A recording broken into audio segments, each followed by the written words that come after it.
설교 본문은 누가복음 1장 1절부터 25절, 그리고 67절부터 79절까지입니다.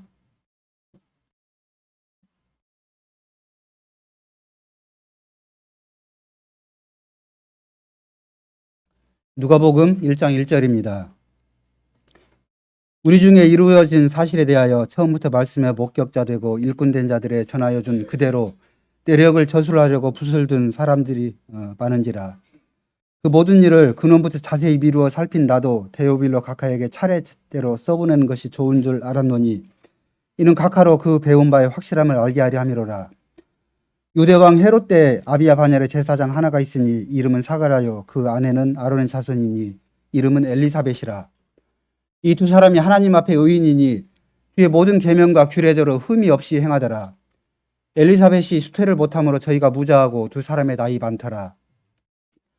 아침 사가랴가 그 반열의 차례대로 제사장의 직무를 하나님 앞에 행할세 제사장의 전례에 따라 제비를 뽑아 주의 성소에 들어가 분향하고 모든 백성은 그 분향하는 시간에 밖에서 기도하더니 주의 사자가 저에게 나타나 향단 우편에 선지라. 사가랴가 보고 놀라며 무서워하니 천사가 일러 가로되 사가랴여 무서워 말라. 너의 간구함이 들린지라.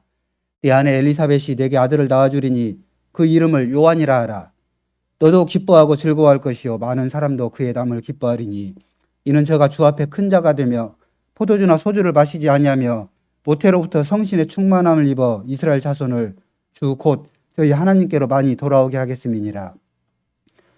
저가 또 엘리야의 심령과 능력으로 주 앞에 앞서가서 아비의 마음을 자식에게 거스르는 자를 의인의 슬기에 돌아오게 하고 주를 위하여 세운 백성을 예비하리라. 사가랴가 천사에게 이르되 내가 이것을 어떻게 할리요? 내가 늙고 아내도 나이 많으니이다. 천사가 대답하여 가로되 나는 하나님 앞에 섰는 가브리엘이라. 이 좋은 소식을 전하여 내게 말하라고 보내심을 입었노라. 보라, 이 일에 되는 날까지 내가 벙어리가 되어 능히 말을 못하리니 이는 내 말을 내가 믿지 아니함이었니와 때가 이르면 내 말이 이루리라 하더라. 백성들이 사가랴를 기다리며 그의 성소 안에서 지체함을 기이 여기더니 그가 나와서 저희에게 말을 못하니 백성들이 그 성소 안에서 이상을 본 줄 알았더라. 그가 형용으로 뜻을 표시하며 그냥 벙어리대로 있더니 그 직무의 날이 다 되매 집으로 돌아가니라. 이후에 그 아내 엘리사벳이 수태하고 5달 동안 숨어 있으며 가로되 주께서 나를 돌아보시는 날에 인간의 내 부끄러움을 없게 하시려고 이렇게 행하심이라 하더라. 67절입니다. 그 부친 사가랴가 성신의 충만함을 입어 예언하여 가로되 찬송하리로다. 주 이스라엘의 하나님이여 그 백성을 돌아보사 속량하시며 우리를 위하여 구원의 뿔을 그 종 다윗의 집에 일으키셨으니 이것은 주께서 예로부터 거룩한 선지자의 입으로 말씀하신 바와 같이 우리 원수에게와 우리를 미워하는 모든 자의 손에서 구원하시는 구원이라. 우리 조상을 긍휼히 여기시며 그 거룩한 언약을 기억하셨으니 곧 우리 조상 아브라함에게 맹세하신 맹세라. 우리로 원수의 손에서 건지심을 입고 종신토록 주의 앞에서 성결과 의로 두려움이 없이 섬기게 하리라 하셨도다. 이 아이여 내가 지극히 높으신 이의 선지자라 일컬음을 받고 주 앞에 앞서가서 그 길을 예비하여 주의 백성에게 그 죄 사함으로 말미암은 구원을 알게 하리니 이는 우리 하나님의 긍휼을 인함이라. 이로써 돋는 해가 위로부터 우리에게 임하여 어두움과 죽음의 그늘에 앉은 자에게 비치고 우리 발을 평강의 길로 인도하시리로다 하니라. 그리스도의 사랑하는 성도 여러분, 하나님께서는 사랑하신 아들을 세상에 보내시기에 앞서서 그의 길을 예비할 자를 먼저 우리에게 보내셨습니다. 이것은 마치 왕이 행차할 때 앞서서 길라잡이가 앞서가며 왕의 행차를 선언하는 것처럼 말입니다. 말라기 선지자를 통해서는 엘리야와 같은 심정으로 주의 길을 예비할 자를 먼저 보내실 것을 먼저 말씀하셨습니다. 하나님께서는 그 말씀대로 주의 길을 예비할 자를 이 세상에서 보내시기 위해서 제사장 사가랴와 그리고 엘리사벳을 선택하셨습니다. 사가랴가 성전 안에서 분향할 때 천사가 나타나서 좋은 소식을 그에게 전하였습니다. 나는 하나님 앞에 섰는 가브리엘이라. 이 좋은 소식을 전하여 내게 말하라고 보내심을 입었노라.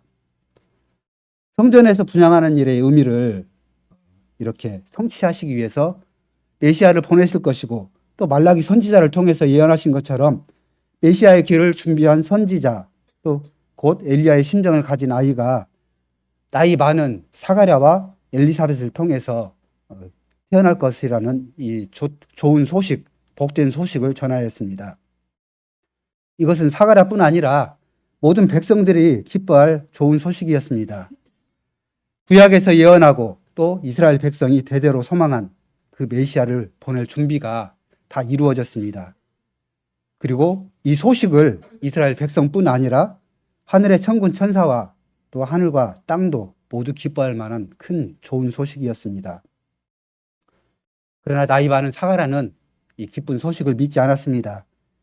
사가랴는 하나님의 언약의 말씀을 믿는 대신에 자신의 상황, 늙은 몸과 또 늙은 아내, 자신들이 서 있는 위치만 생각했습니다.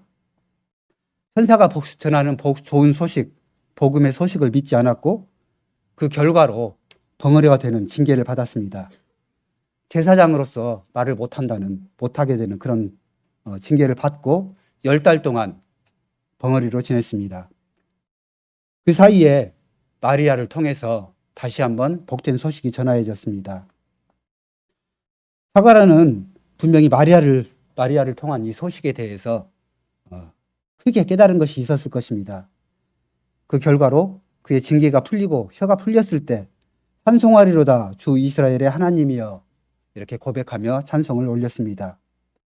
믿지 않았을 때는 벙어리가 되었고 또 믿었을 때는 스스로 찬송하는 복된 자리에 설 수 있었습니다. 믿는 것과 믿지 않는 것, 찬송하는 것과 찬송하지 못하는 것, 이 두 가지가 서로 대비가 됩니다. 그래서 오늘은 누가복음 1장을 중심으로 천사의 복음 전파와 사가랴의 불신이라는 제목으로 첫 번째 사가랴의 시대와 분향, 그리고 두 번째 천사가 전한 복음, 세 번째로 사가랴의 불신과 그 징계, 네 번째 사가랴의 찬송과 우리의 찬송이라는 주제로 누가복음 1장의 말씀을 상고하고자 합니다. 오늘 이 본문은 유대왕 헤롯 때라는 말로 시작합니다. 다 아시다시피 헤롯은 에돔 족속 출신입니다. 그리고 헤롯은 로마에 많은 돈을 바치고 유대의 왕위를 얻었습니다. 그래서 기원전 37년부터 4년까지 약 33년간 유대 지역을 다스렸습니다. 이스라엘 백성들이 에돔 출신의 왕을 싫어했기 때문에 그는 자신의 위치를 확고하게 하고자 성전을 새로 짓기 시작했습니다. 그렇지만 하나님의 성전은 사람의 마음으로 또 사람의 손으로 지을 수 있는 것이 결코 아니었습니다. 더더구나 헤롯과 같은 이방인의 손으로는 더더욱 아니었죠. 이렇게 유대왕 헤롯 때라는 이 말은 짤막하지만은 그 당시의 정치적 또 종교적 상황과 어두움을 상징적으로 표현하고 있습니다. 우리가 마치 나이 많은 어르신들이 일제시대에 이렇게 말을 할 때 우리가 그 상황을 미루어 짐작할 수 있는 것과 같이 이 유대인들에게, 이스라엘 백성들에게 헤롯 왕 때라고 하면은 그 시대를 확실하게 이렇게 이해할 수 있는 그런 암울했던, 암매했던 시대를 생각하게 합니다. 이 암울한 시대에 사가랴와 엘리사벳은 정말로 모범적이고 의로운 사람으로 소개됩니다. 사가랴는 아비야 바넬의 제사장이었습니다. 그리고 그의 아내인 엘리사벳은 아론 자손이었습니다. 이것은 사가랴가 제사장으로서 굉장히 가장 좋은 혈통을 타고났음을 또 뜻합니다. 누가는 이 두 사람이 하나님 앞에 의인이니 주의 모든 계명과 규례대로 흠이 없이 행하더라라고 기록하고 있습니다. 또한 바울 사도는 율법의 의로는 힘이 없었다라고 이렇게 회고하면서 이렇게 이 두 사람 사가랴와 엘리사벳이 율법의 의로 흠이 없는 사람이라는 것을 말하고 있습니다. 그렇지만은 그들에게 자녀가 없었습니다. 엘리사벳은 인간의 내 부끄러움을 없게 하시려고 이렇게 행하셨다라고 고백했습니다. 이렇게 엘리사벳은 또 사가랴는 자녀가 없다는 것이 평생의 부끄러움이었고 또 자신들의 위치, 제사장으로서 가장 좋은 가문, 그리고 율법으로 흠이 없는 사람들이었지만은 이렇게 아이가 없다는 그런 어두운 면을 항상 안고 살아왔습니다. 엘리사벳은 아이를 낳지 못하였습니다. 그리고 이제는 나이가 많아서 정말 자연적으로 이렇게 아이를 낳을 수 있는 가능성은 전혀 없었습니다. 남편 사가랴도 마찬가지였죠. 이렇게 이 제사장 가문의 대를 이을 가능성이 점점 사라져가고 있었습니다. 제사장 가문이 사가랴 본인에 대해서 끊어지게 되었습니다. 다윗 시대부터 제사장들은 이렇게 24수로 반열을 나누어서 성전에서 봉사를 하고 있었습니다. 사가랴는 아비야 반열에 속해서 봉사를 하였고 1년에 한 2주 정도 그래서 성전에서 봉사를 하고 있었습니다. 이 제사장의 반열은 그 반열대로 이렇게 돌아가면서 이렇게 성전에서 봉사를 했는데 24반열이 있었고 또 3번의 절기에는 모든 제사장들이 함께 봉사를 하였다고 합니다. 그래서 우리가 계산을 해보면은 3번의 절기를 제외한 나머지 시기에는 24반열의 제사장들이 한 2번 정도씩 반열대로 2번 정도씩 봉사를 하면은 이렇게 1년이 지나가게 되는 것입니다. 이렇게 제사장들은 한 반열에 750명씩 그리고 24반열을 합하면은 거의 18,000명에 이르는 그런 제사장들이 있었죠. 이렇게 제사장들의 숫자는 굉장히 많았습니다. 그렇지만은 성전 안에 들어가서 성소 안에 들어가서 분향하는 것은 단 한 사람이었습니다. 이것이 상징하는 바는 이스라엘을 이 백성들을 완전하게 속할 중보자는 단 한 사람이라는 단 한 분만 계실 것이라는 이것을 상징적으로 표현하는 것이었습니다. 성전 안에 들어가서 봉사하는 사람은 그 제사장은 매번 제비를 뽑아서 이렇게 선정을 했습니다. 이 제비를 뽑을 때는 이미 성전 안에 들어가서 분향을 했던 제사장은 제외하고 봉사하지 않았던 제사장들이 제비를 뽑았습니다. 그렇지만은 한 반열 안에서도 성전 안에 또 성소 안에서 직접 분향을 하는 이렇게 봉사할 수 있는 제사장은 단 한 명이었기 때문에 그 반열 안에서도 거의 평생 한 번, 진짜 많으면 2번 정도 이렇게 봉사할 수 있는 기회를 얻었죠.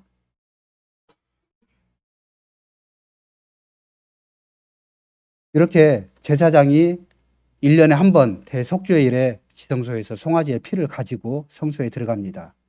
이것은 하나님께 가장 가까이 나가는 것이고 또 향단에서 향을 피우는 것 이것이 2번째로 이렇게 하나님께 가까이 나가는 일이었죠.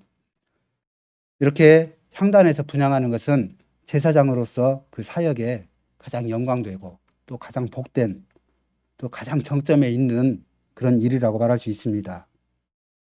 하나님께서는 성소 안에서 아침과 저녁 이렇게 하루에 2번씩 향기로운 향을 사르도록 하셨습니다. 아침에 등불을 정리하면서 향을 피우고 또 저녁에 등불을 켤 때 향을 피웠습니다. 이렇게 성소 안에서 아침 저녁으로 향을 피우는 것은 성전 앞에서 이 놋제단에 아침과 저녁으로 상번제를 드리는 것과 똑같이 여겨졌습니다. 아침에는 성소 안에 등불을 정리하면서 향을 피우고 그 후에 나와서 아침 번제를 드렸고 또 저녁에 제사를 드린 다음에 등불에 향을 켜고 또 성소에 향을 피웠습니다. 이렇게 아침과 저녁으로 성소 앞에서 어린 양의 화제를 드리고 또 성소 안에 향을 피우는 것이 깊게 관련되어 있습니다. 성소 안에서 향을 피우는 것은 성소 앞 놋제단에서 드리는 제사를 상징합니다. 성소 안에서는 직접적으로 이렇게 제사를 드릴 수 없기 때문에 분향단에 향을 피움으로 그 제사를 나타내도록 하였습니다. 분향단은 지성소 휘장 바로 앞에 있었습니다.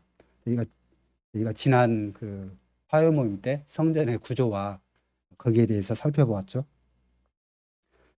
이 분향단에 향을 피워서 향의 연기가 위로 올라가면은 바로 휘장 뒤에 있는 지성소의 시은자에 앉아 계신 하나님께 이렇게 연기가 올라가는 것처럼 보입니다.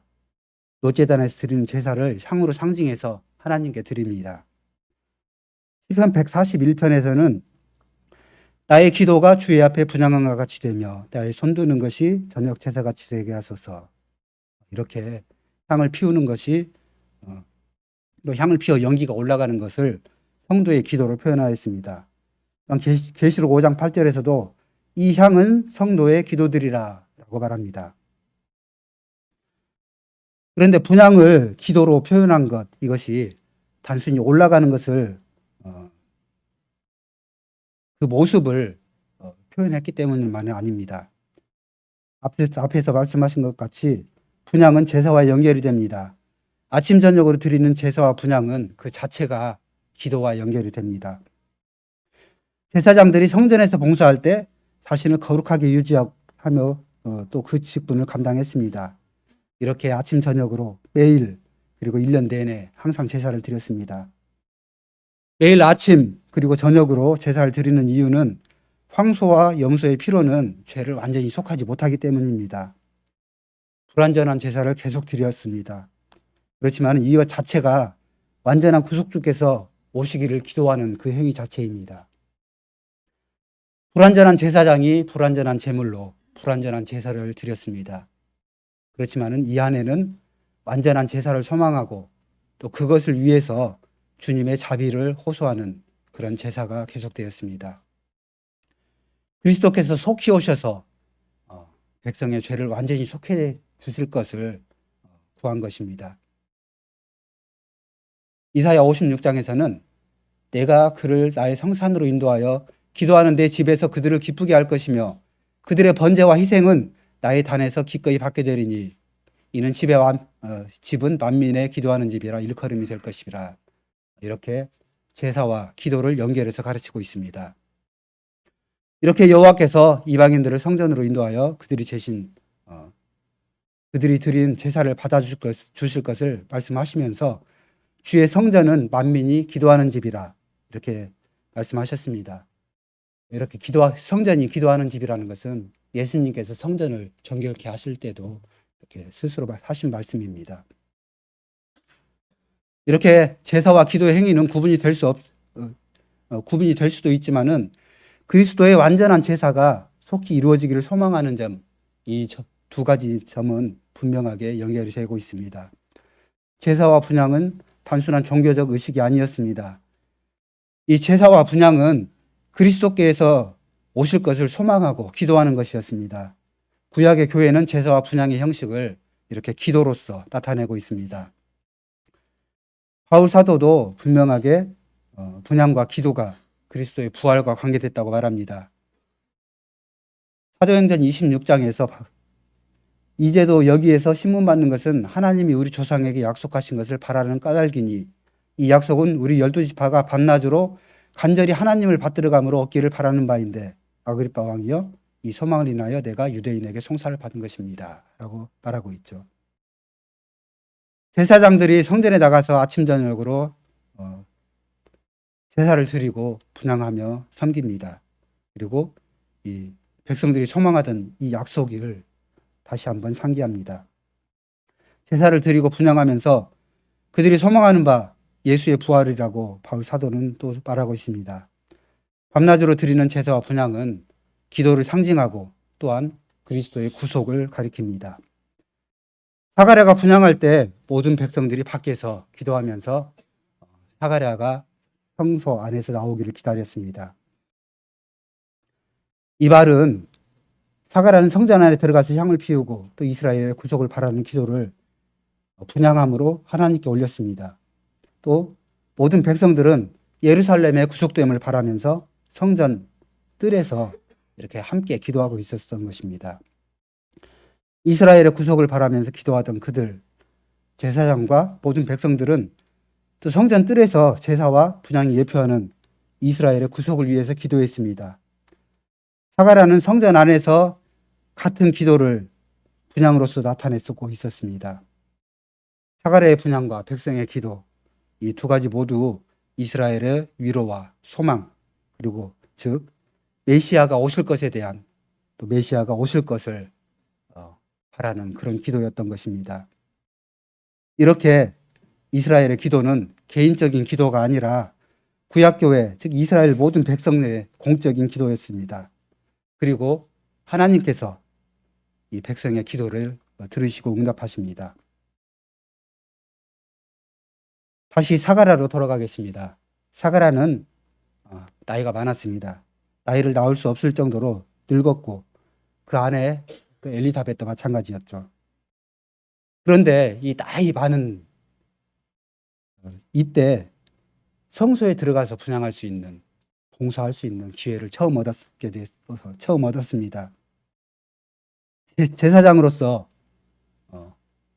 단 일생에 한 번, 혹시 많아야 2번 정도 되는, 정말 일생에 한 번 되는 가장 영광스러운 기회였습니다. 이렇게 제비를 뽑는 것은 사람이지만 그것을 결정하시는 분은 하나님이십니다.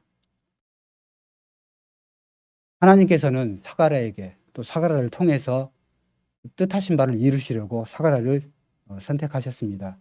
그리고 사가랴를 성전으로 부르셨습니다. 성전에서 분향할 때는 제사장 3명이 함께합니다. 첫 번째 제사장은 성소에 들어가서 그 전에 분향했던 향을 정리해서 나옵니다.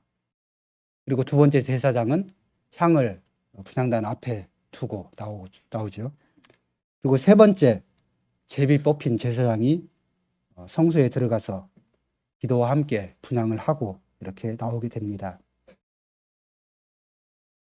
사가랴가 이때 어떤 기도를 드렸겠습니까? 물론 메시아가 오실 것에 대한 그 예식문 또는 전에 오는 기도문을 낭독했을 수도 있습니다. 그런데 사가랴가 분향하고 있을 때 그 시간에 천사가 사가랴 앞에 나타났습니다.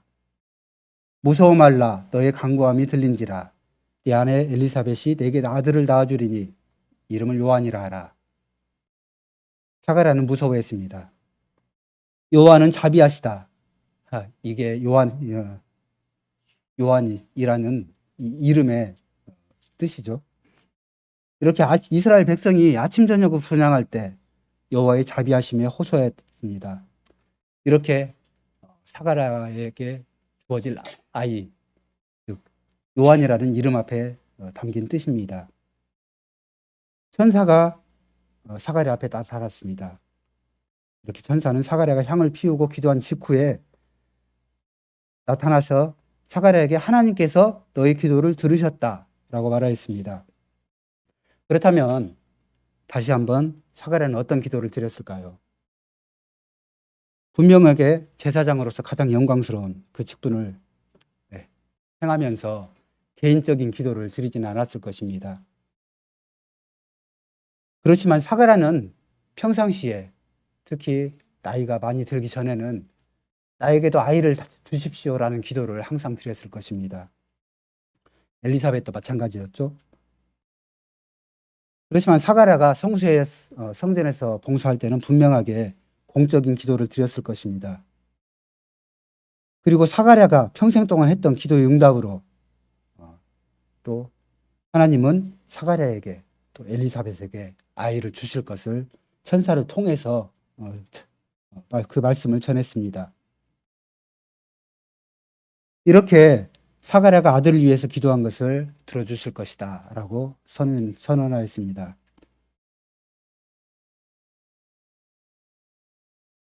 천사는 이어서 너도 기뻐하고 즐거워할 것이요 많은 사람도 그의 남을 기뻐하리라. 이렇게 사가랴의 기쁨은 복음과 연결됩니다. 그리고 사가랴뿐만 아니라 많은 사람, 이스라엘의 많은 사람들이 함께 기뻐할 것입니다.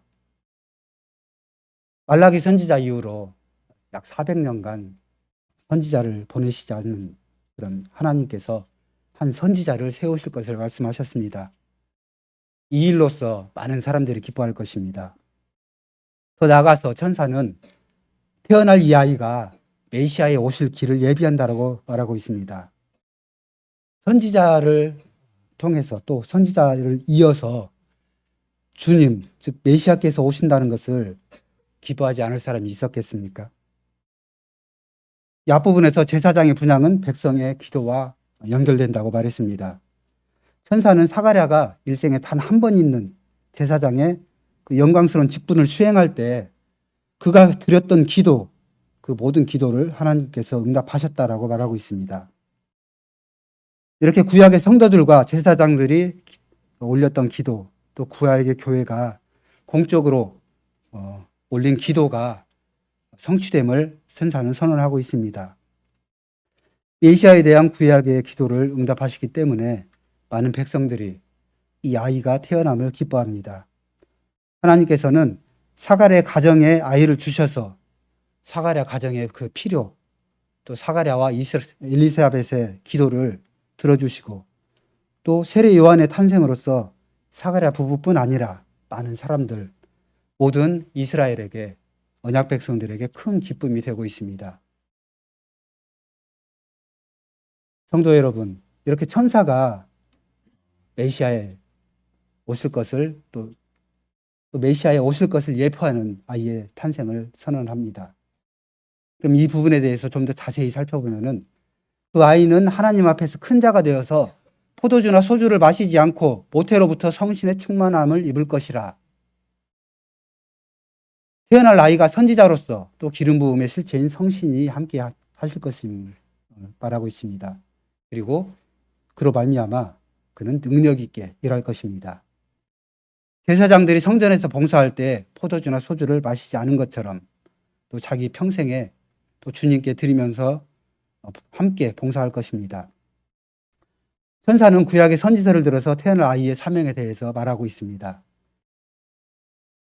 이스라엘 자손을 곧 너희 하나님께로 많이 돌아오게 하겠습니다.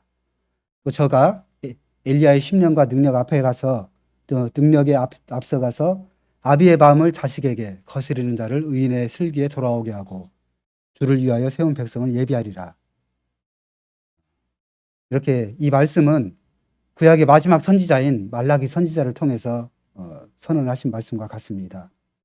말라기 4장 5절과 6절을 보시면은 보라 여호와의 크고 두려운 날을 이르기 전에 내가 선지 엘리야를 너에게 보내리니 그가 아비의 마음을 자녀에게로 돌이키게 하고 자녀들의 마음을 그들의 아비에게로 돌이키게 하리라. 돌이키지 아니하면 두렵건대 내가 와서 저주로 그 땅을 칠까 하노라. 이렇게 선지자의 사명은 이스라엘 백성이 돌이키게 하는 것, 즉 진정으로 회개하고 하나님께로 돌아오게 하는 것입니다. 이렇게 천사는 사가랴에게 그의 몸에서 태어날 아이가 선지자로서 또 이스라엘 백성을 하나님께 돌이키게 할 것이라고 선언하고 있습니다. 하나님께서 이스라엘 백성을 자녀로 삼으셨습니다. 그렇기 때문에 이스라엘 백성들은 하나님 아버지께 돌아가야 합니다. 이것이 부모와 자식과의 관계, 자식이 부모에게 돌이키고 또 부모가 자식에게로 돌이키는 것과 연결됩니다. 엘리야와 같은 선지자가 와서 자녀의 마음을 아비에게로 돌리고 또한 아비의 마음을 자녀에게로 돌리는 일이 앞으로 일어날 것입니다. 하나님과의 관계가 깨지면 아버지와 아들의 관계도 당연히 깨질 수밖에 없습니다. 그러나 하나님과의 관계가 회복되면 그들의 관계도 다시 회복될 것입니다. 사람의 관계의 회복은 온전하지 않습니다. 그렇지만 하나님으로 말미암은 관계의 회복은 완전합니다. 아버지와 아들의 관계가 깨졌을 때 그 관계, 꼭 부모 자식 간의 관계뿐만 아니죠. 사람들 간의 관계가 깨진 것을 회복하기는 굉장히 어렵죠. 그런데 천사는 선지자가 와서 하나님의 말씀을 선포함으로 이 부자 간의 관계, 그리고 모든 사람들의 관계를 회복할 것임을 선언합니다. 이 결과로 이스라엘은 거룩한 사회, 거룩한 하나님의 사회로서 거듭날 것입니다. 엘리야와 같은 선지자가 와서 이스라엘 백성을 하나님께 돌이키게 하고 또 이 일이 언약의 가정을 회복하는 데로부터 시작될 것이라고 이렇게 말씀을 하고 있습니다.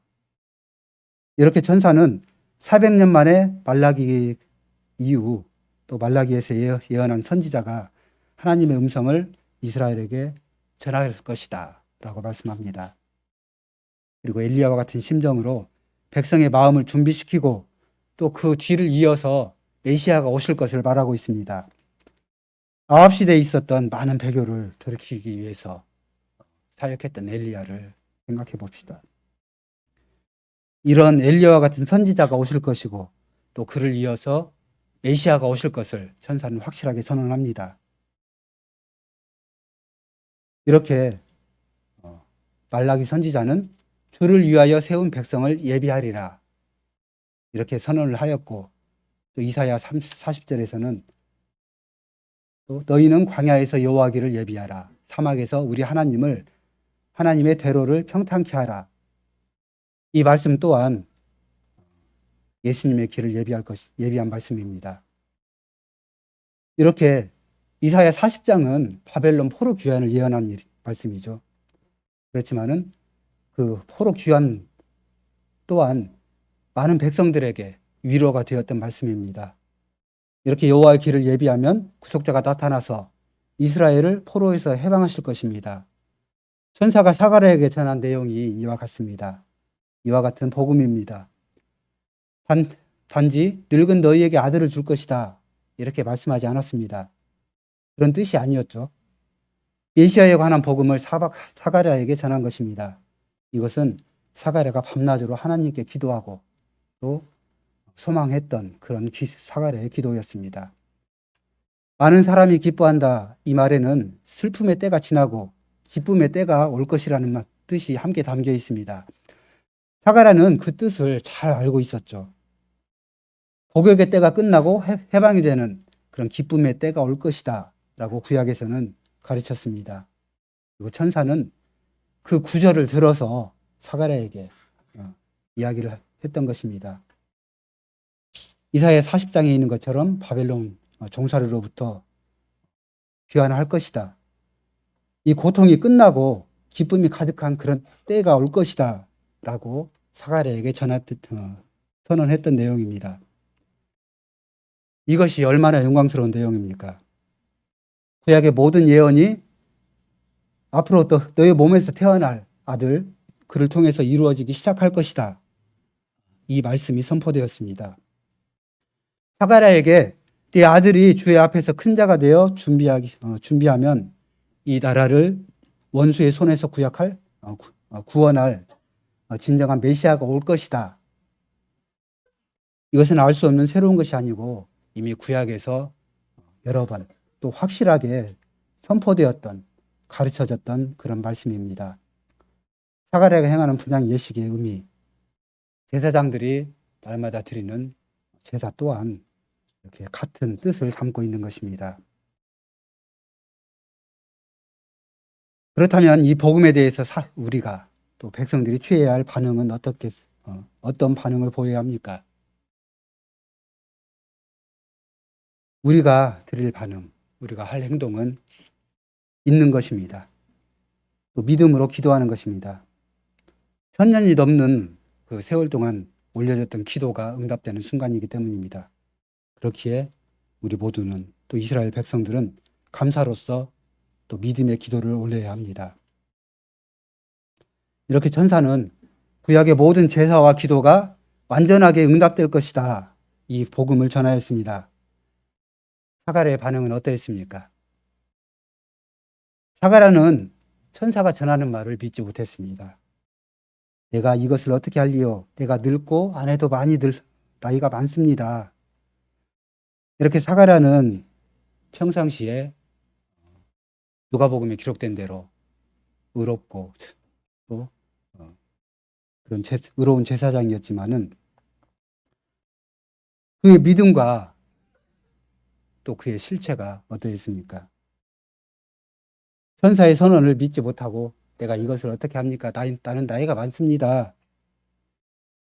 이 내용은 우리가 창세기에서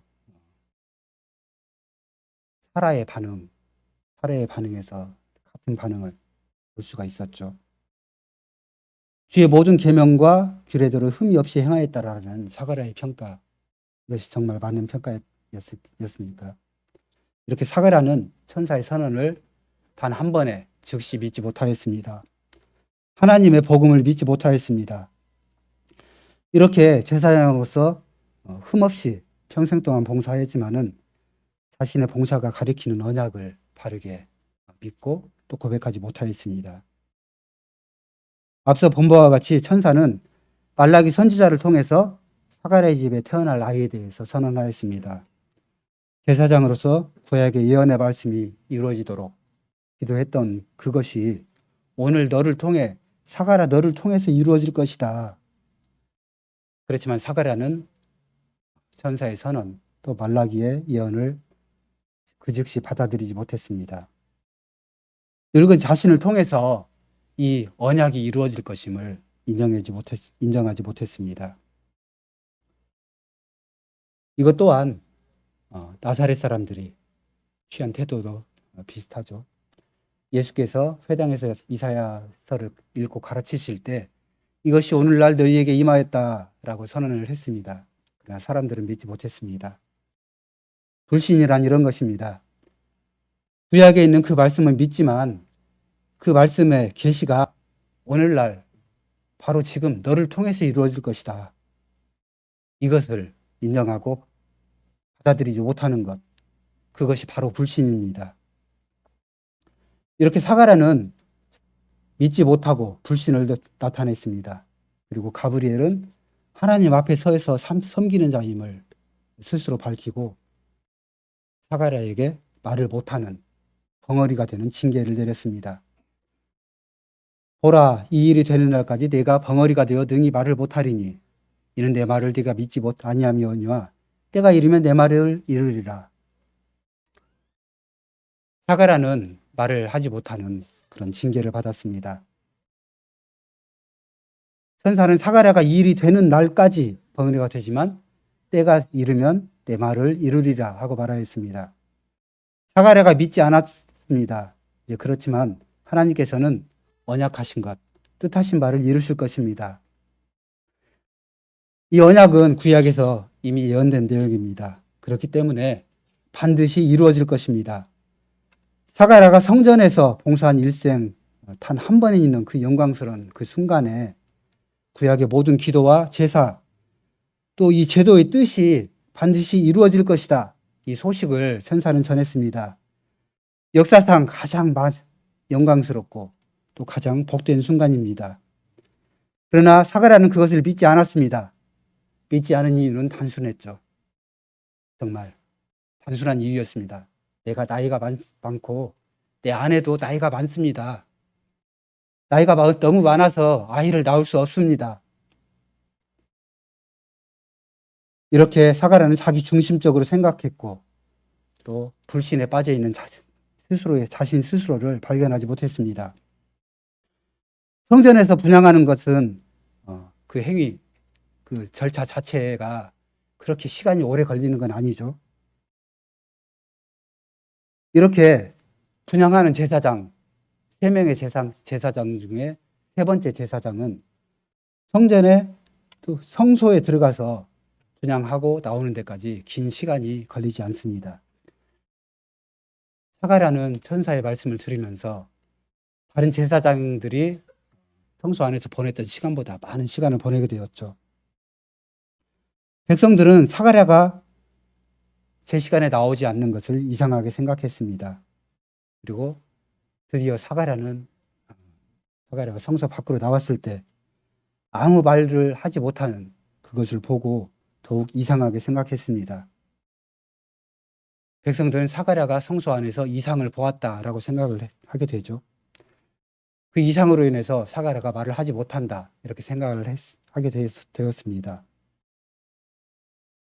원래 제사장은 성소 안에서 분향하고 나올 때 민수기 6장의 말씀으로 성전 뜰에 있는 백성들에게 복을 선언해야 합니다.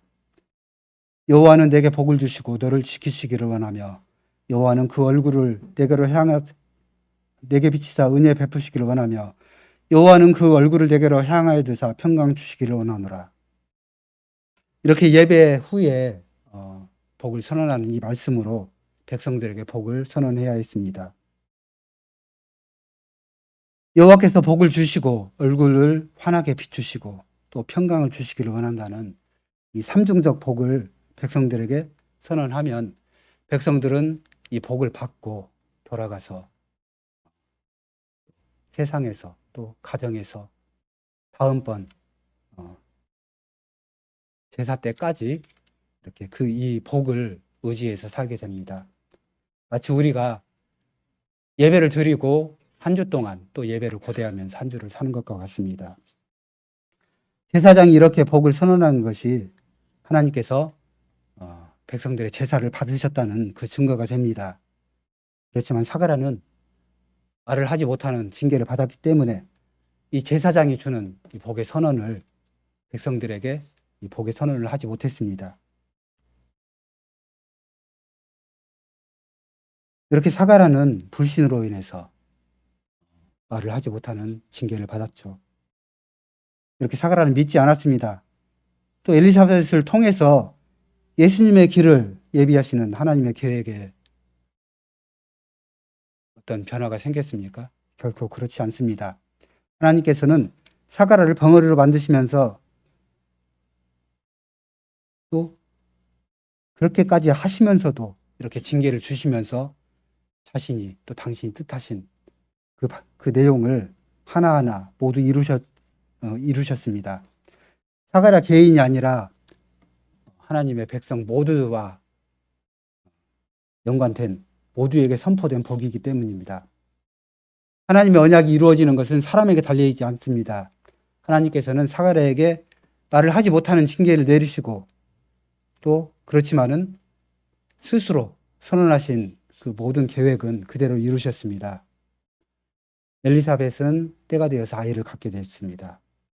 하나님께서 그의 몸을 새롭게 하셨고 또 아이를 낳을 수 있는 그런 몸으로 돌리셨을 것입니다.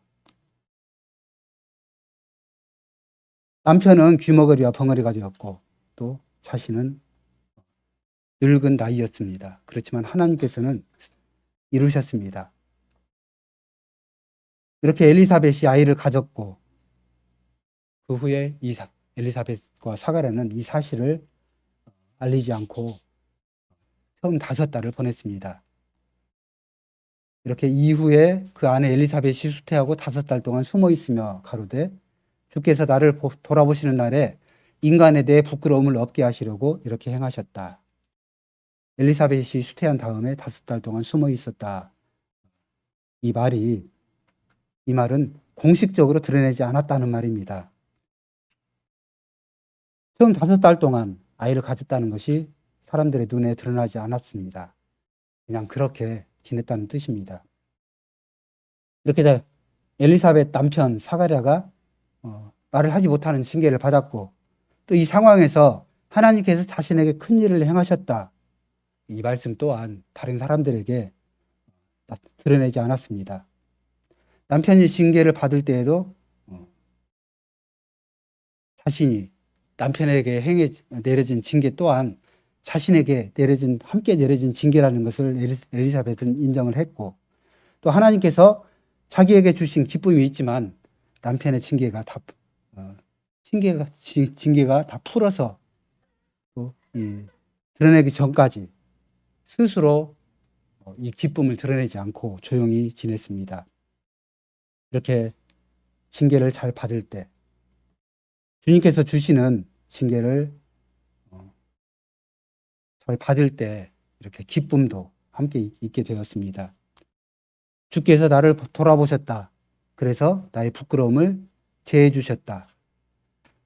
이렇게 하나님의 은혜에 감사하며 또 말씀을 묵상하면서 지냈습니다. 하나님께서 천사를 보내셔서 복음의 소식을 전하셨습니다. 제사장이 성전에서 분향하는 그 시간, 또 이스라엘 백성들은 함께 기도하고 제사장이 그들을 대표해서 분향하고 기도하는 그때 하나님께서는 그 시간, 그 장소를 선택하셨습니다. 구약의 모든 제도가 완성되는 것을 눈으로 볼 수 있게 하셨습니다. 그리고 말라기 선지자를 통해서 예언하신 그 말씀을 이루셨습니다. 사가랴는 의인이고 주의 모든 계명과 규례대로 흠이 없이 행하였다. 이렇게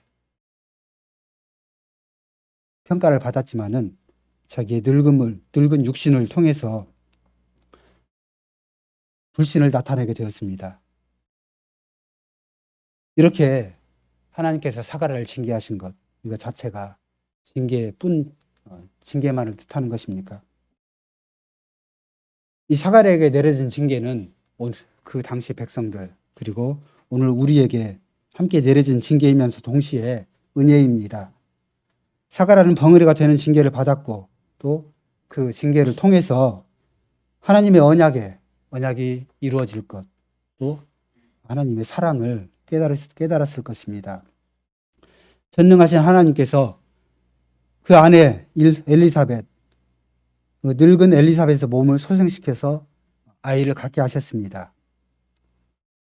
이때 사가랴 또한 하나님을 진심으로 믿게 되었습니다. 찬송하리로다 주 이스라엘의 하나님이여 그 백성을 돌아보게 하시며 우리를 위하여 구원의 뿔을 그 종 다윗의 집에 일으키셨다. 이렇게 사가랴는 노래했습니다. 자기 아들 요한이 아니라 하나님의 언약과 구원에 대해서 노래하였습니다. 자신의 아이에 대해서 이야기하는 부분 역시도 메시아와 관련을 해서 이렇게 이야기하고 있습니다. 하나님께서 우리의 조상을 돌아보시고 또 언약을 이루셨다. 이렇게 사가랴는 찬송했습니다. 10달 동안 벙어리가 되는 징계를 받으면서 사가랴 또한 완전히 바뀐 것이었습니다. 더 이상 자신의 상황, 또 자신의 그런 말을 하지 않고 또 자기 아들에 대해서도 이렇게 이야기하지 않습니다. 이렇게 아브라함과 다윗과 또 백성들과 언약을 세우신 하나님을 찬송할 뿐입니다. 회개라는 것은 이런 것입니다. 이렇게 조그만 변화가 아니라 근본적이고 극적인 변화이죠. 하나님을 바라면서 찬송하는 사가랴가 징계를 받는 그 기간 동안 자신의 체험에 대해서 스스로 이야기하고 있지 않습니다. 자신의 심정, 자기가 받은 징계, 이런 것을 다른 사람에게 얘기하지 않습니다. 어떤 사람은 반쯤만 회개하고 또 다른 사람을 향해서 자기의 상황, 내가 이렇게 했어, 어떻게 했어, 라고 이렇게 말을 하기도 합니다. 그렇지만은 이런 사람은 어려운 상황에 맞닥뜨렸을 때 다시 넘어질 가능성이 높습니다. 이런 사람들은 하나님만을 의지하지 않고 다른 사람을 의지하고 또 자기의 생각, 또 사람들을 의지하기 때문입니다. 사가랴는 징계를 받고 회개하였습니다.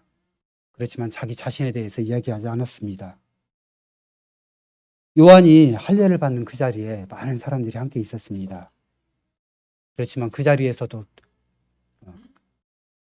요한에 대해서 또 자신에 대해서 이렇게 이야기하지 않습니다. 죄인은 자기 중심적입니다. 좋은 상황에서도 자기 중심적이고 또 좋지 않은 상황, 죄 안에 있을 때에도 자기를 중심으로 이야기합니다. 때로는 다른 사람들에게 그 핑계를 돌려서 이렇게 말하기도 합니다. 그러나 주님의 은혜로 자기 중심에서 벗어난 사람, 진정한 의인은 자기에 대해서 이야기하지 않고 오직 하나님을 통해서 말씀합니다.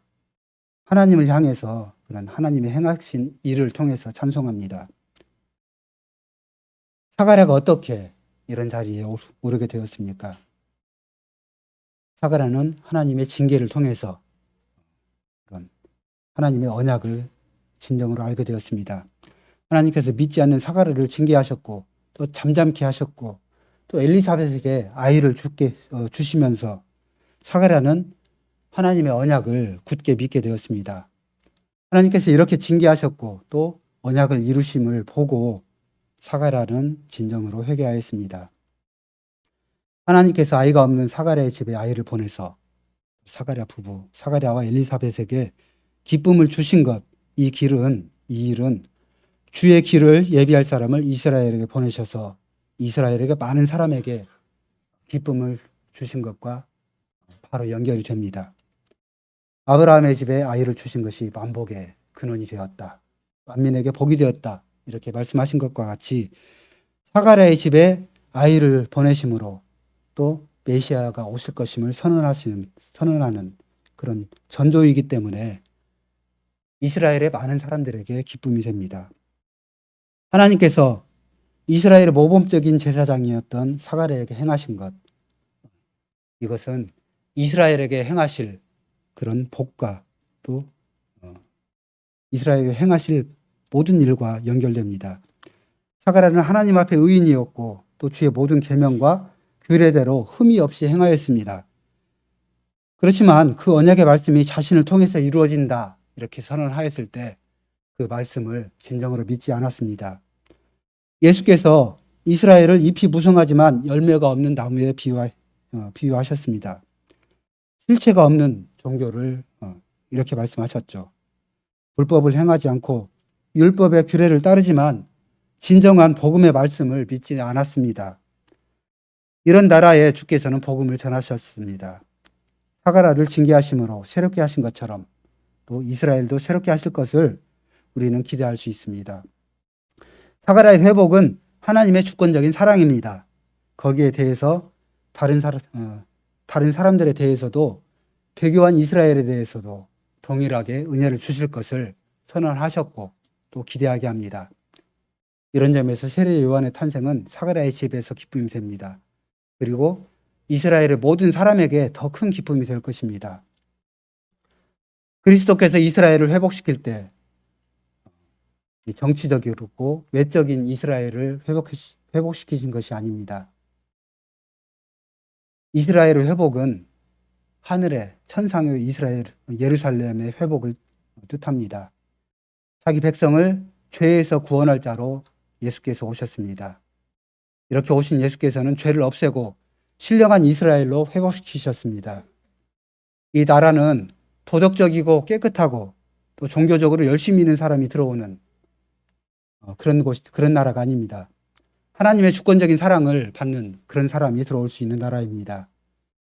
사가랴는 믿지 않았을 때 하나님께서는 벙어리로 만드셨습니다.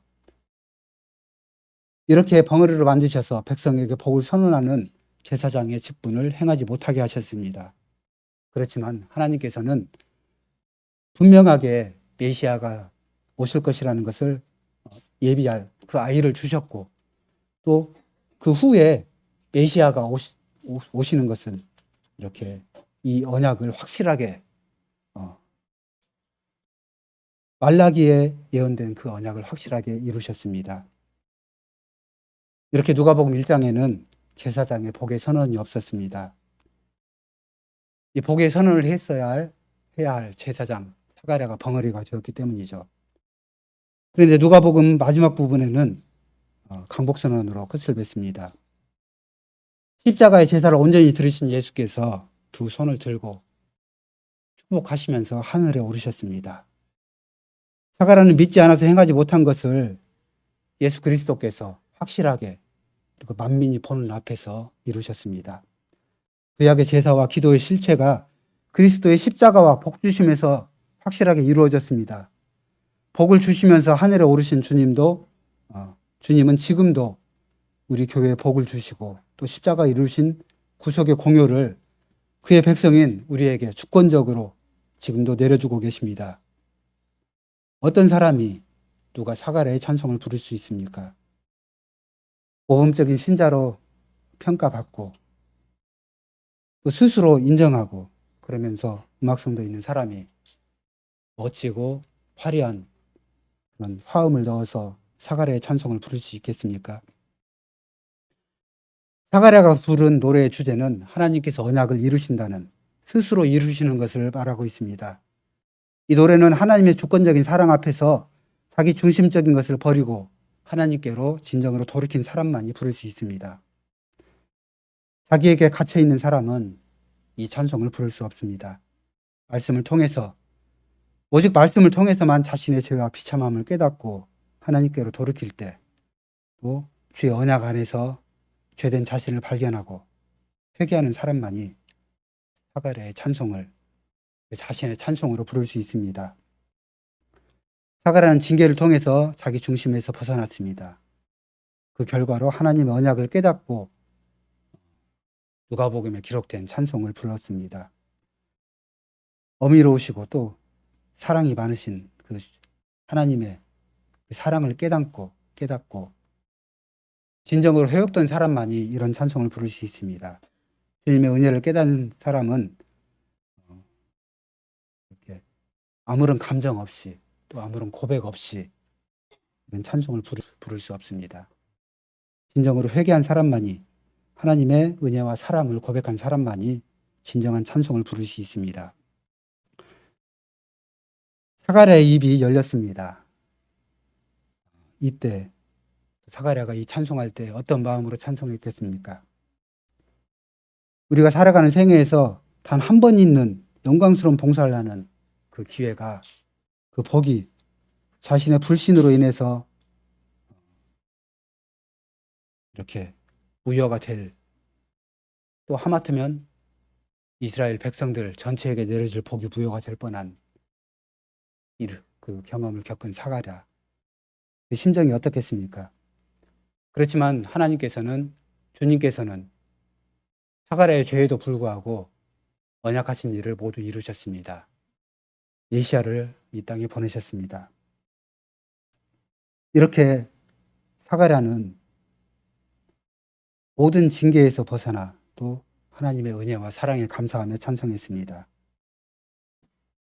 이렇게 자기 중심적으로 살고 또 왜 밖에 보여지는 형태로 신앙생활을 하는 것이 얼마나 잘못되는가, 이것을 우리가 바르게 깨닫고 사가랴의 찬송을 부를 수 있기를 기대합니다. 오직 주께서 말씀으로써 우리의 강박한 마음을 비춰주실 때 우리는 이러한 찬송을 부를 수 있습니다. 오직 사가랴의 그런 진실된 마음, 진심으로 회개하고 돌이킨 마음으로 우리는 찬송을 부를 수 있습니다. 주님의 자비에 감사하며 찬송합니다. 아멘.